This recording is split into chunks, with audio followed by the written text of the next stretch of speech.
Nikola Tesla died, and the first people to enter his room were not doctors, but government officials. That single detail has fueled decades of speculation and suspicion. It raises a simple but unsettling question. Why would the state intervene so quickly in the death of an old, isolated inventor? On the surface, the story is straightforward. An elderly man living alone passes away quietly in his hotel room. But when the layers are examined more closely, the simplicity begins to fade. Nikola Tesla was once one of the most brilliant minds of his era. His work on alternating current systems helped shape the modern electrical world, and his ideas on wireless energy transmission pushed the boundaries of what was considered possible. Yet by the end of his life, he was no longer the celebrated genius of earlier decades. He was living in near isolation at the New Yorker hotel, struggling financially and increasingly detached from both the scientific community and society at large. His later years were marked not by groundbreaking achievements, but by decline. He developed unusual obsessions, most famously with pigeons, and claimed to be working on advanced technologies that he never fully demonstrated. On January 7,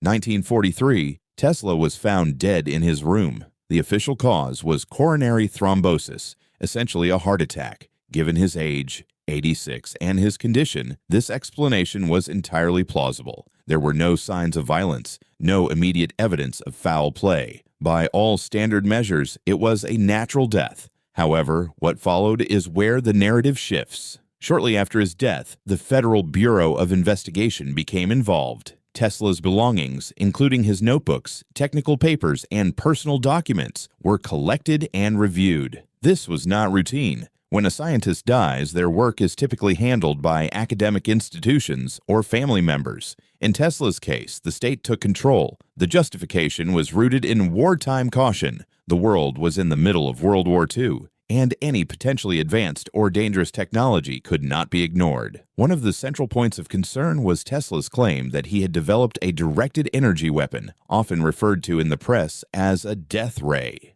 Unlike many myths that emerge long after a figure's death, this claim originated from Tesla himself. He had spoken about it publicly, describing a system capable of destroying targets at a distance using concentrated energy. Whether this was a realistic invention or an exaggerated concept remains unclear, but it was enough to draw the attention of authorities. To evaluate Tesla's work, the U.S. government assigned John G. Trump, a respected engineer and physicist, to analyze the materials. After reviewing the documents, he concluded that there was no evidence of any practical or immediately deployable technology that could pose a threat to national security. Officially, that assessment closed the case. Yet the conclusion did not eliminate suspicion. The full details of what was reviewed and what may have been withheld were never completely transparent. This lack of complete openness left room for doubt, and that doubt has persisted ever since. Over time, several theories have emerged. One suggests that Tesla had indeed developed advanced technologies that were deliberately concealed by the government.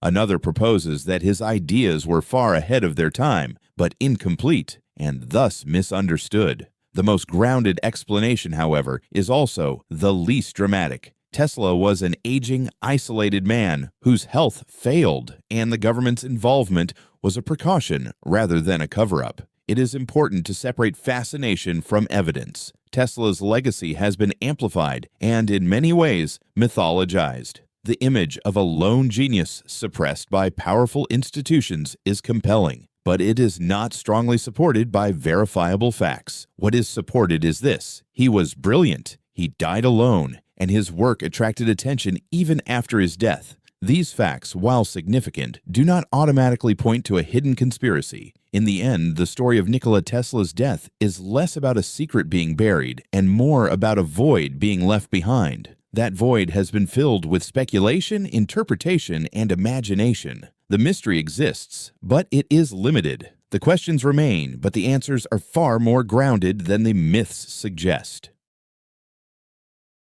If the official conclusion was that nothing of immediate danger or value was found, then a sharper question naturally follows. Where are Tesla's files today? What exactly happened to the documents that were taken from his room? And why do they still generate doubt decades later? After the initial seizure and review, Tesla's materials did not simply vanish into a void. A significant portion of his personal papers, notes, and technical documents were eventually transferred to what is now known as the Nikola Tesla Museum in Belgrade. This archive contains thousands of items, letters, diagrams, patents, and unpublished ideas, offering a detailed look into his work and thinking. Researchers have studied these documents extensively, and while they reveal a brilliant and unconventional mind, they do not confirm the existence of a completed revolutionary weapon or energy system beyond known physics. However, not everything feels fully settled. The path those documents took before reaching public archives was controlled, filtered, and evaluated by state authorities. During that period, decisions were made about what was important, what was irrelevant, and potentially what was sensitive. Even if nothing extraordinary was found, the lack of total transparency in that process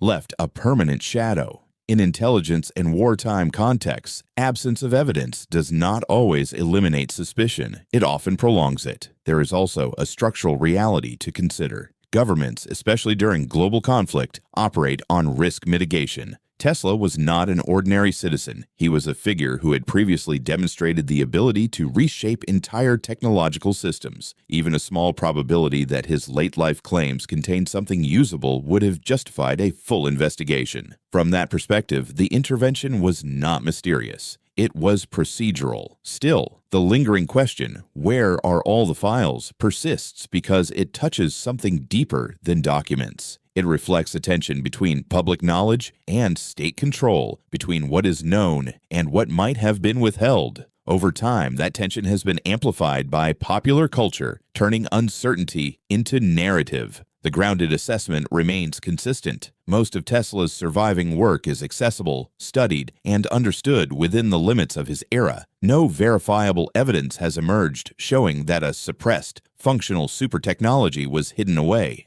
At the same time, the process by which his materials were handled was not entirely open, and that gap ensures the question never fully disappears. So the real conclusion is not that the files are lost, nor that they hide a secret breakthrough. It is that they exist, largely accounted for, but pass through a system that was never designed